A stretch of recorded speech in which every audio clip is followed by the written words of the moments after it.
नमस्कार, बहुत स्वागत है आप सबका हमारे इस विशेष कार्यक्रम में। एक बार फिर से आप सबके समक्ष उपस्थित हो चुका हूं मार्च महीने का राशिफल बताने के लिए। मार्च महीने में ग्रहों की स्थितियां कैसी रहने वाली हैं और आपकी राशियों पर उसका कैसा प्रभाव रहेगा, कौन से काम आपके बन जाएंगे, कौन से काम बहुत प्रयास करने के बाद भी नहीं बनेंगे या कौन सी संभावनाओं के बाद बनेंगे, क्या करने के बाद बनेंगे। बहुत सटीक गणना, बहुत सूक्ष्म गणना ग्रहों की गोचरीय स्थिति में, जैसे ग्रहों की स्थितियां हैं उनको देखते हुए मार्च के महीने की पूरा विश्लेषण वीडियो के माध्यम से करूंगा।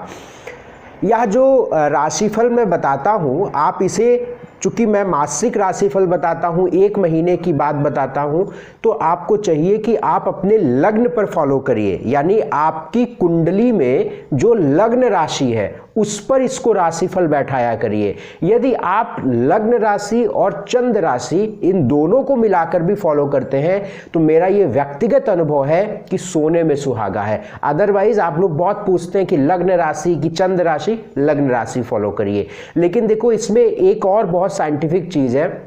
यदि आपकी लग्न कमजोर है, मान लीजिए 0 डिग्री से 3 डिग्री के बीच में है या उधर आपकी 27 डिग्री से 30 डिग्री के बीच में है, तो लग्न राशि आप पर बहुत अच्छा काम नहीं करेगी, आपकी चंद्र राशि काम करेगी। फिर भी एक मोटा मोटा मैं मानकर कहूं कि आप लग्न राशि पर फॉलो करें। यदि आपकी लग्न मजबूत होगी, मैं गारंटी देता हूं कि जो मैं प्रेडिक्शन दूंगा वो हूबहू आप पर मिलती हुई नजर आएगी। देखो, मैं अंतर्यामी तो हूं नहीं कि मैं आपके जीवन की बता दूंगा कि यहां खरोंच लगेगी। मैं अंतर्यामी, मैं इंसान हूं, मेरी गणना है, मेरी कैलकुलेशन है। हाँ, बट जो कैलकुलेशन है वो अच्छी कैलकुलेशन, मैं व्यक्तिगत अपने ऊपर विश्वास रखता हूं, समझता हूं। बहरहाल, तो इस बात को आप समझिएगा। बाकी आप लग्न चंद्र इन दोनों पर देखकर पता करिए कि आप पर कौन सही बैठता है। तो इसका मतलब है कि जो लग्न मजबूत होगी या चंद्र मजबूत होगी उसी पर आपका सही बैठेगा। बहरहाल, दूसरी बात जो मैं राशिफल बताता हूं, इसको एकदम बिल्कुल अडिग मत समझिए, क्योंकि उसके लिए आपकी महादशा, आपकी अंतरदशा भी निर्भर करती है। इस बात का भी ध्यान रखिएगा। मार्च के महीने में होली है, तो होली की बहुत शुभकामनाएं आप लोगों को। और अपॉइंटमेंट्स यदि आपको लेना है तो स्क्रीन पर चल रहे नंबर पर सुबह 10 से शाम के 8 बजे तक आप हमसे संपर्क कर सकते हैं।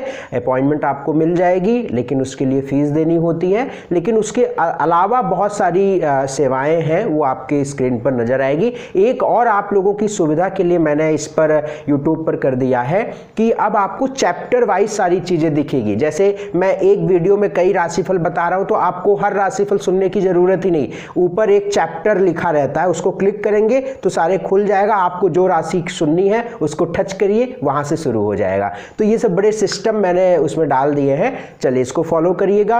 राशिफल का सिलसिला शुरू करता हूं और मैं बात करता हूं, मिथुन राशि की बात करते हैं। मार्च के महीने में जेमिनी साइन यानी मिथुन राशि पर कैसा रहेगा ग्रहों का प्रभाव और कैसा रहेगा जीवन मिथुन राशि वालों का। अब देखिए भैया, आपकी स्क्रीन पर एक कुंडली बनकर आई है मार्च महीने की मिथुन राशि वालों की। 3 नंबर से आपकी कुंडली शुरू होती है। लग्नेश और मुख्य ग्रह, ऑपरेटिंग प्लैनेट या संचालित करने वाला ग्रह, या आपको एसेंडेंट लॉर्ड बोले, आप जानते हैं कौन है, बुध है, मरकरी है। यानी हर बार मैं बताता हूँ, कई सालों से बताते आ रहा हूँ कि आपका जो दामो मदार जिस ग्रह पर टिकी है, जिस ग्रह के बल पर आपका बल है, वो है बुध, मरकरी। और बुध आपकी कुंडली में मार्च के महीने में कहाँ बैठा हुआ है? अष्टम भाव में जाकर बैठा हुआ है। 8वें भाव में बुध आपका बैठा हुआ है, लग्नेश होकर 8वें भाव में बैठा हुआ है। अच्छा मानता हूँ, बढ़िया मानता हूँ।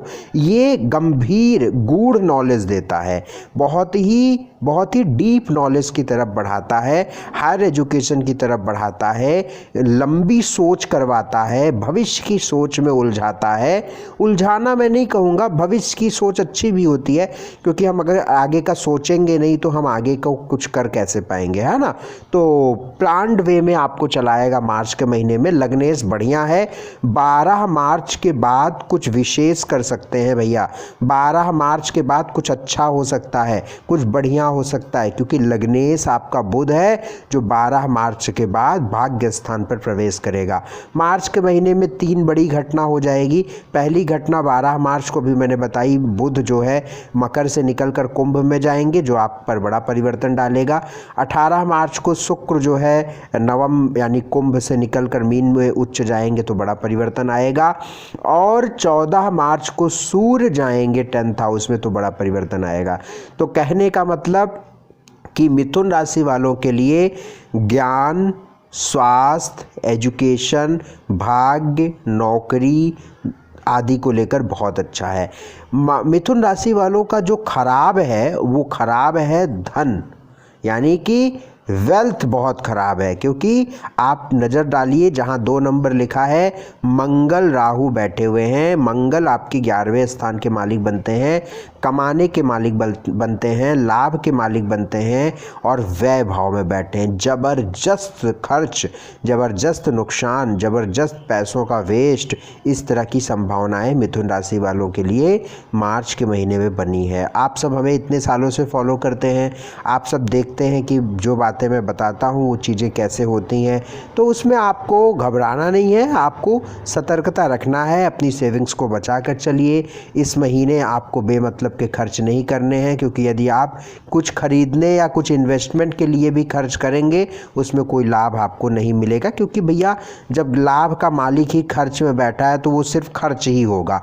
यदि हम किसी चीज़ के लिए खर्च करते हैं और उस चीज़ से हमें लाभ मिलता है तो उसे हम खर्च नहीं कहते हैं, वो तो एक तरीके से आदान प्रदान। भैया पैसे किसी के एक के पास हमेशा तो रहते नहीं हैं, बट जब व्यय भाव में प्रभावित रहता है लाभ स्थान तो ऐसे समय पर हमें कोई इन्वेस्टमेंट या खर्च नहीं करना चाहिए। तो धन के लिहाज से यह महीना बिल्कुल ठीक नहीं रहने वाला है। बाकी बहुत सारे प्लान आप बनाएंगे, आप बहुत सारे सोच डेवलप करेंगे, स्कीम डेवलप करेंगे और अच्छा समय रहने वाला है, बढ़िया रहने वाला है।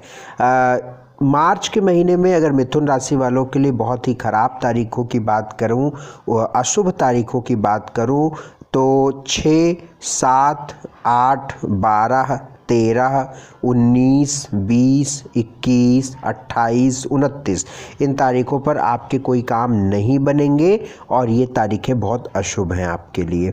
स्वास्थ्य की बात करते हैं। सामान्यतः तो स्वास्थ्य में कोई बड़ी दिक्कत मुझे नहीं दिखती है, लेकिन 2 कारण की वजह से मैं थोड़ा सा कहूँगा कि टिल द 12 मास तक आपको थोड़ा सा ध्यान रखना है। पहला रीज़न क्या है कि आपके केतु महाराज रोग स्थान पे बैठे हुए हैं जहाँ पे 8 नंबर लिखा है और रोग स्थान के मालिक मंगल हॉस्पिटल के स्थान पर चल रहे हैं, तो थोड़ी सी दिक्कत यहाँ पर स्वास्थ्य को लेकर बन जाती है। लग्नेश आपके बुध हैं जो अष्टम में चल रहे हैं, 12 मार्च तक रहेंगे। 12 मार्च के बाद वैभव 12 मार्च तक रहेंगे और 12 मार्च के बाद नवम स्थान यानी भाग्य स्थान पर जाएंगे। तो 12 मार्च तक तो ज़्यादा ही ध्यान अपने स्वास्थ्य का रखिए, 12 मार्च के बाद भी ध्यान रखिए, बट 12 मार्च के बाद जो भी अगर ईश्वर ना करे कोई हेल्थ की दिक्कत आए, 12 मार्च के बाद जो भी होगा वो क्यूरेबल होगा, मतलब बहुत छोटी मोटी समस्या, बट 12 मार्च से पहले थोड़ी सी दिक्कत हो सकती है। और किन भागों में दिक्कत हो सकती है? छाती से लेकर जांघ के हिस्सों में, इतने हिस्से जो बीच के हिस्से पड़ते हैं उसमें ध्यान रखिए। छाती का हिस्सा भी मान सकते हैं, जैसे कफ बन जाए या जुखाम हो जाए, है ना, तो ये दिक्कत। वेल्थ की बात, खर्च अधिक, बिल्कुल ख़राब है आपका वेल्थ, बहुत ध्यान से चलिए, बहुत ध्यान से चलिए। मार्च के महीने में स्टडी ठीक है, अच्छी है, कोई बहुत ज़्यादा विशेष अच्छा भी नहीं है, ख़राब भी नहीं है, चूँकि शुक्र जो है अस्त चल रहा है, इससे थोड़ी ज़्यादा मेहनत करनी पड़ेगी। भाग्य 72%, जॉब शानदार, शनि की दृष्टि आपके कर्म स्थान पर पड़ रही है। 18 मार्च को शुक्र आपके 10th हाउस में उच्च, 14 मार्च को सूर्य आपके 10th हाउस में मजबूत। तो बेस्ट अपॉर्चुनिटी मार्च का महीना लेकर आ रहा है आपकी नौकरी को लेकर। हो सकता है कि आप नौकरी के लिए दौड़ भाग करें, उसमें खर्च हो पैसा, बट मार्च का महीना बहुत अच्छा। ऐसा आपने देखा है ना, किसी को बहुत बड़ी नौकरी लगी लेकिन तुरंत तो पैसे नहीं आए, पर नौकरी बहुत बड़ी लगी, 2 महीने 1 महीने काम करने के बाद उससे अच्छी सैलरी आई। तो मार्च का महीना पैसों को लेकर तो ठीक नहीं है, बट मार्च का महीना बहुत सारी अपॉर्चुनिटी को लेकर बहुत अच्छा है। जॉब मिल जाएगी, बिजनेस मिल जाएगा, सोशल स्टेटस बहुत अच्छा है, फर्स्ट क्लास है। हाँ, जॉब और बिजनेस की अपेक्षा अगर तुलनात्मक स्टडी करूं तो जॉब बहुत आगे जा रही है मार्च के महीने में, बिजनेस थोड़ा सा डाउन हो रहा है, तो उसमें थोड़ा सा अपने आप को संभाल लीजिएगा। मैरिटल लाइफ ठीक ठीक है, कोई बहुत दिक्कत नहीं है, बस थोड़ा सा एक दूसरे के प्रति ध्यान रखिएगा। उपाय की बात हम करते हैं, एक लाल फूल माँ भगवती के चरणों में रोजाना अर्पित करके अपने काम की ओर आगे बढ़ा करिए। किसी भी माँ देवी मैया को आप अर्पित करें और आगे बढ़ा करें। दूसरा काम, सात्विक आहार जरूर लेते रहिएगा।